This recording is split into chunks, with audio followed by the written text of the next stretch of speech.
Tadi bersama dengan narasumber kita yang alhamdulillah sudah pun berada di sisi kiri saya. Yang mulia Dr. Chong Ah Fock merupakan pengerusi 2 simposium. Selamat pagi Doktor. Selamat pagi. Doktor, apa kabar? Sihat ya? Sihat. Alhamdulillah, gembira kita mengetahui Doktor sihat ya pagi ini, dan kita di Rampai Pagi ingin mengucapkan selamat datang dan ribuan terima kasih ya di atas masa yang diluangkan. Rasanya ini bukan kali pertama bersama deh. Bukan. Sebelum ini pernah juga di Rampai Pagi ya. Beberapa kali. Beberapa kali. Beberapa kali sudah. Jadi alhamdulillah sudah biasalah ya kita jemput yang mulia Dr. Chong Ah Fock ini ya. Tapi kali ini kita ni ingin mengetahui rincian ya mengenai dengan simposium Puak Sang Jati Dusun 2026 masih ini ya. Tapi sebelum itu, lawa baju ni. Mungkin boleh dikongsikan sedikit ni. Ya, ini adalah salah satu daripada baju tradisi Puak Dusun. Ya, dipanggil sebagai Biasanya dipanggil perisu. Perisu. Perisu. Jadi ia baju sahaja ataupun ada lagi? Ada lagi sebenarnya. Ada lagi dasarnya. dasarnya. Tongkoloknya tu di atas. Ya, tapi tidak mengenakanlah hari inilah. Tidak. Cukuplah dengan baju ini saja. Jadi ada kaitannya juga nih dengan tajuk yang ingin kita ni kongsikan pada kali ini. Ya, betul sekali. Dan mungkin terus sahaja ya kita ingin mengetahui ni Tuan Doktor mengenai simposium Puak Sang Jati Dusun ni. Organisasi apa sebenarnya yang menganjurkan simposium pertama Puak Dusun ini, dan mungkin dapat mengongsikan pengenalannya juga lah. Okey, terima kasih. Kalau dilihat dalam caption nama saya itu, saya adalah pengurusi 2. Ada lagi satu pengurusi 1. Pengurusi 1 ialah pemangku ketua kampung. Tapi duka cita beliau tidak dapat hadir bersama saya dalam sisi wawancara ini ya. Jadi sebenarnya simposium ini dianjurkan oleh institusi ketua kampung dan mukim ya, penghulu mukim yang diselenggarakan oleh ahli jurukuasa tertinggi adat resam Puak Dusun di negara Brunei Darussalam lah. Jadi maksudnya ini adalah kolaborasi dua institusi untuk mengadakan simposium ini. Untuk makluman juga, ahli jurukuasa tertinggi adat resam adalah merupakan satu organisasi yang baru ditubuhkan pada tahun lepas. Ya. Baik, alhamdulillah ya. Menarik kita ketahui. Adakah ini buat julung-julung kalinya simposium ini diadakan? Ya, ini memang yang pertama kali di negara Brunei Darussalam, terutama sekali yang dianjurkan oleh khusus bagi sesuatu puak seperti ini ya. Kalau sekiranya institusi lain memang ada mengadakan seminar ataupun simposium seperti ini, tetapi di dalamnya terdapat ataupun membincangkan puak-puak di negara Brunei Darussalam ini lah, yang 7 puak tu.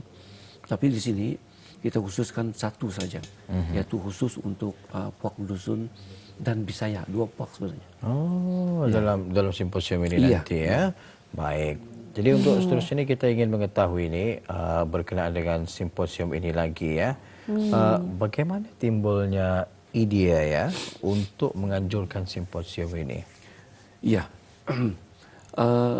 sebagaimana yang saya maklumkan tadi, pada tahun lepas satu kumpulan atau kelompok intelektual dan orang kenamaan daripada Puak Dusun di Bisaya ini membuat satu perjumpaan. Ya. Lalu dalam perjumpaan itu menubuhkan satu jawatan kuasa yang dinamakan sebagai jawatan kuasa adat resam Puak Dusun dan Bisaya itu. Jadi daripada situ telah timbul satu idea untuk mengadakan satu simposium seperti ini dengan tujuan yang tertentu lah, ya. Dan ini mendapat restu daripada pemangku pegawai dia tutung untuk mengadakannya. Ya. Kalau boleh saya teruskan dengan tujuannya. Ya, ini yang ingin kita ketahui ni. Sebenarnya simposium ini apa tujuan ianya diadakan? Ya. Ini paksa saya baca sebabnya Banyak. Oh, banyak. Baiklah. Ada 5 sebenarnya tujuan mengadakan simposium ini. Ya. Saya baca satu okey ya. Boleh. Teruskan. Yang pertama ialah menyediakan platform ilmiah untuk membentangkan kajian dan pemikiran berkaitan puak dusun dan Bisaya. Ini yang ilmiah ya. Yang kedua ialah menggalakkan dialog antara generasi dan wilayah mengenai warisan sosial, budaya dan politik. Di sana ada 2 tu. Satu ada antara generasi dan satu lagi antara wilayah. Ya, generasi maksudnya generasi baru sama yang lama. Ya, itulah. Wilayah ialah wilayah yang di sekitar Borneo ni, yang kami fokuskan ialah Sabah dan Sarawak lah. Yang ketiga ialah memperkukuhkan jaringan kerjasama antara cendekiawan dusun dari Brunei, Sarawak dan Sabah. Sebab dusun ini ada juga di dusun di Bisaya ni ada juga di Sarawak dan ada juga di Sabah. Mereka akan ikut simposium ini? Ada. Alhamdulillah. Sebenarnya saya akan terangkan nanti. Ya. Yang seterusnya yang keempat ialah untuk meningkatkan kesedaran awam, maksudnya orang ramai ya, terhadap kepelbagaian dan kekayaan adat resam puak dusun itu. Ini kita ingin mendedahkan kepada, terutama sekali kepada penduduk dan rakyat negara inilah terhadap adat dan kebudayaan puak dusun itu sendiri ya. Dan yang terakhir ini adalah sebagai outcome daripada seminar ini nanti semua kertas kerja yang masuk dalam simposium ini akan dibukukan. Jadi ia akan menjadi satu khazanah negara lah yang menjadi ristaan kepada masyarakat yang akan datang. Okey, jadi maksudnya dapatan daripada simposium ini nanti akan dibukukan. Betul. Dan ini akan menjadi satu kata orang peninggalan lah dan juga sukat-sukat antara adat dan juga budaya ya, khusus daripada puak dusun dan juga Bisaya ini tadi ya. Wah, menarik ya. Ya, dan juga tadi ada diterangkan bersama dengan akan ada nanti Sabah juga ada ya. Sarawak, Sabah dan juga Brunei Darussalam ni di simposium tersebut ya. Boleh mengetahui ni Tuan Doktor bila sebenarnya dan di mana nanti ia diadakan? Ya, ia akan diadakan minggu depan iaitu pada 12 Mei hari Selasa. Ia akan diadakan di Dewan Kawasan Masyarakat Tandia Raya Tutong. Yang diadakan mulai daripada pukul 8 pagi hingga pukul 3 petang. sehari sahaja? Ya, sehari suntuk. Jadi simposium ini semua pesertanya akan berkampung di Dewan itu sepanjang hari. Baik, 12 Mei ini nanti ya, di Dewan Kemasyarakatan Daerah Tutong. Seawal pukul 8 pagi sehinggalah ke pukul 3 petang ya. Okey. Untuk tema pula dan juga skop pembentangan kertas kerja nanti pada simposium ini, Doktor. Ya, sekali lagi perlu dirujuk nih. Temanya kami gunakan perkataan dusun. Okey. Iaitu Kasinto. Kasinto. Macam mana ejaannya tu? Kasintoh. Oh, Kasinto. Kasinto. Maksudnya kenangan ataupun teringat. Ya. Jadi panjangnya lagi ialah untuk menelusuri jati diri, yakni warisan dan masa depan puak dusun. Jadi maksudnya tu ialah hasil apa yang didedahkan nanti adalah sesuatu yang berlaku dalam masyarakat dusun di Malaysia itu, tapi kurang diketahui oleh terutama sekali generasi sekarang dan masyarakat umum. Jadi ini perlu disintokan, perlu diingatkan supaya dapat didedahkan, dapat ditimbulkan kepada masyarakat banyak. Jadi di sini nanti akan kita dapat melihat bagaimana kekayaannya. kebudayaan sesuatu puak itu sendiri. Ya. So, maksudnya menelusuri lah ni ya. Ya, kita akan mencari. Kita dikenang Kasinto, adat dan juga budaya. Misalnya kita tahu kan, contoh sekarang kita duduk, tiba-tiba kita teringat, maksud Kasinto, Kasinto seseorang, sesuatu ataupun satu peristiwa dan sebagainya. Ada ancaman kau macam puak dusunan ni akan pupus ke ataupun dilupakan? Jika sekiranya tidak ada usaha-usaha sebegini, iya, sebabnya ini adalah juga satu perkara yang menimbulkan idea untuk menubuhkan ahli jawatan kuasa adat Resam itu. Ya, karena ia sudah sekarang ini sudah semakin terpinggir, karena generasi sebelum kami, yaitu orang yang 80-90 ke atas, orang berbangsa dusun, sudah semakin berkurangan. Iya, betul ya. Jadi perlunya ada usaha sebegini untuk memastikan ya puak dusun yang kaya dengan budaya dan juga tradisi mereka untuk dikekalkan dan juga dipertahankan sehingga ke generasi-generasi baru. Kalau bukan ialah senior kita ni orang-orang lama kita ni membawa orang-orang baru, sayang rasanya. Jadi siapakah para pemakalah yang akan mengambil bahagian dalam simposium itu nanti? Semasa kami menganjurkan simposium ini, kami bukakan kepada orang awam, dan kami juga ada kata orang memilih orang-orang tertentu untuk menulis ataupun membuat kajian berkenaan dengan puak dusun ini ya. Ini ia bukan tidak terhad kepada puak dusun dan bisa di Brunei saja, tapi kami juga bukakan kepada dusun bisa di Sarawak dan juga di Sabah.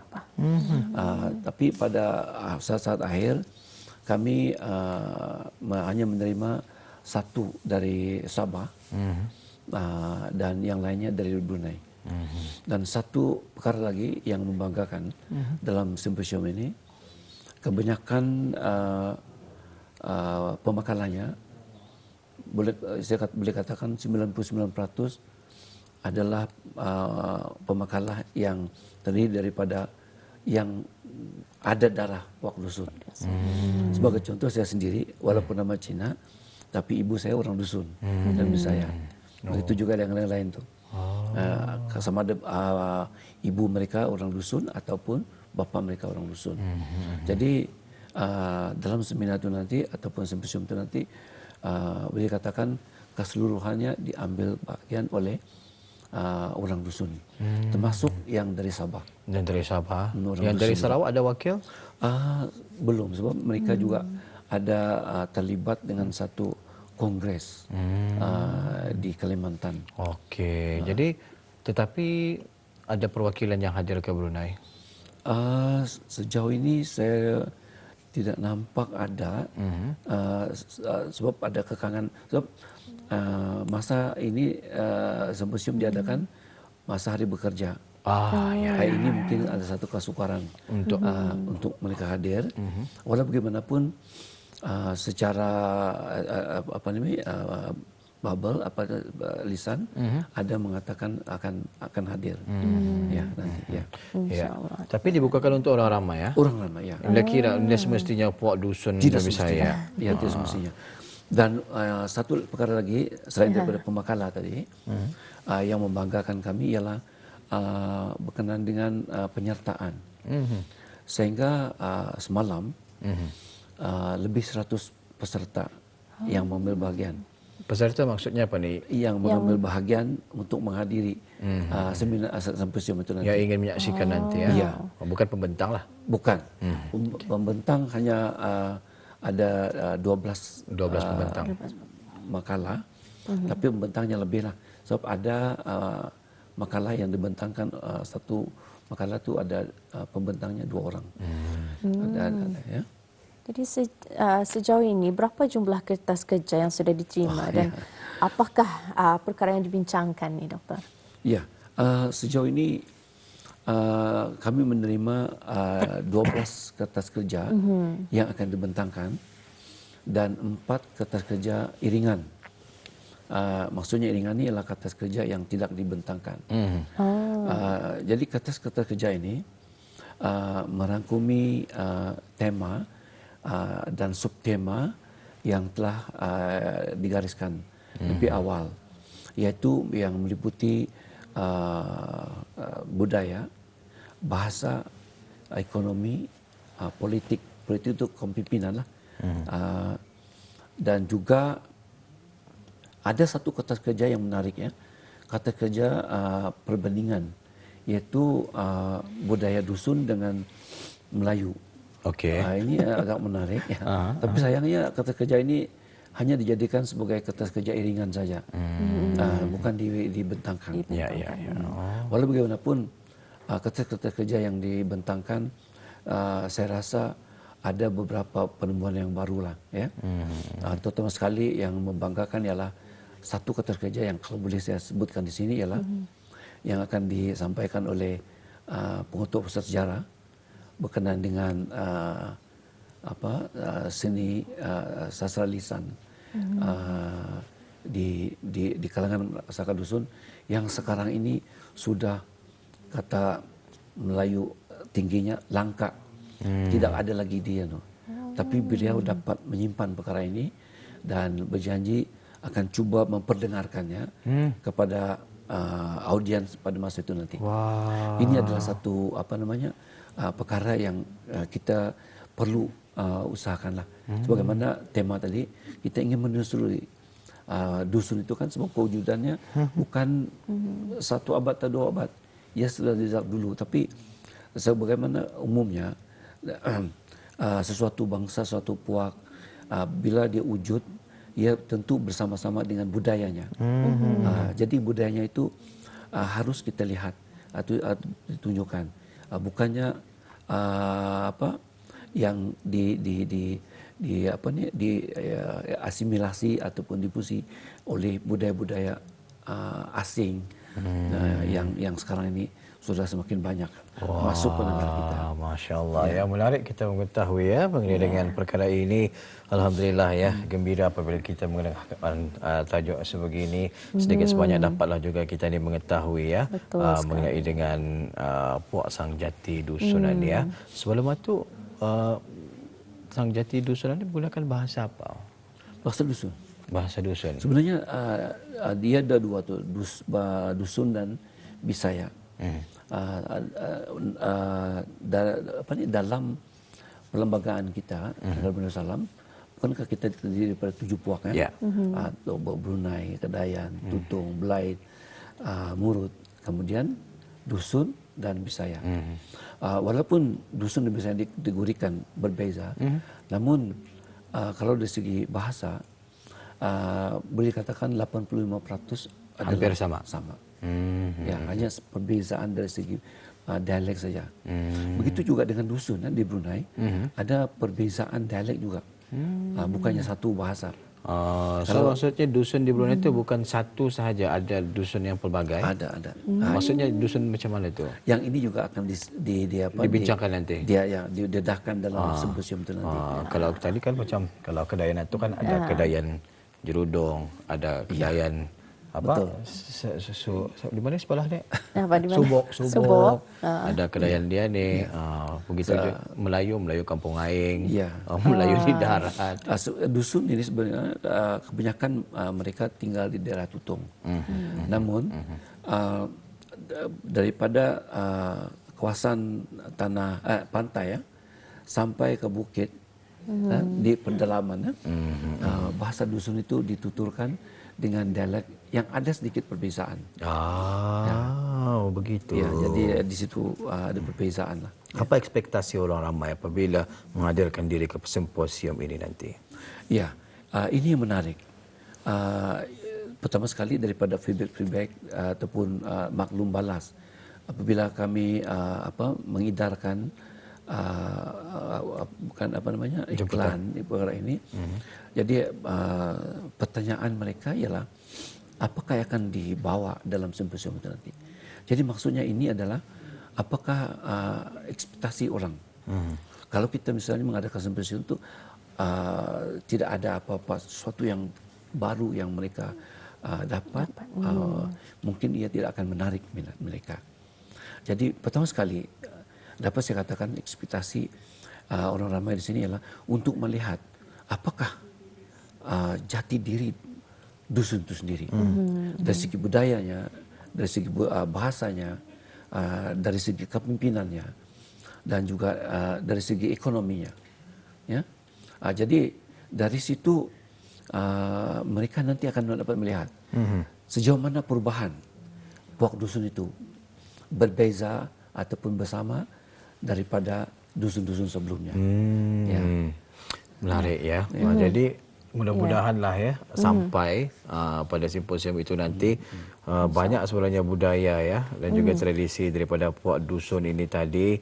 Kalau saya sendiri lebih tertarik dengan tradisi majlis-majlis perkahwinan mereka. Ya. Banyak ya. Ini juga ada di dalam simposium ini ada didedahkan. Tapi sebenarnya ini kita lihat banyak yang indah lagi diamalkan. Oh. Ada faktor-faktor tertentu lah. Okey, siap, faham. Akhirnya apa seruan kepada orang ramai ini, Doktor? Ya, dalam kesempatan ini saya ingin menyeru kepada orang ramai, terutama sekali kepada para peserta ya, yang telah mendaftar dan juga yang ingin menyertai simposium ini supaya datang lebih awal, karena di sana nanti ada pendaftaran dilakukan. Yeah. Tujuannya ialah untuk di akhir sesi nanti semua peserta akan diberikan sijil. Jadi itulah sebabnya kita perlu mereka datang lebih awal untuk mendaftar diri. Dan yang lain saya ingin mengimbau juga kepada Pok Dusun dan Bisaya supaya sama-sama menjayakan simposium ini dalam apa cara sekalipun. Dan akhir sekali, saya ucapkan kepada Pok Dusun yang merayakan Ado Gayo, selamat Ado Gayo. Alhamdulillah ya. Jadi boleh berbahasa dusun sedikit? Boleh. Kepada penonton kita, Dik. Okay. Apa kan dicakapkan? Tu Ado Gayo tu. Okey. Kalau selamat menyambut Ado Gayo. Bahasa dusunnya sama macam mana? Bahasa Melayu je tu. Sama juga. Sama je. Selamat menyambut Ado Gayo ya. Kalau awak jemputan jelama dong mikum mikot galak. Wah. Terima kasih. Itulah. Baik, terima kasih kita ucapkan ya buat Dr. Chong Ah-Fook dengan perkongsian pagi ini.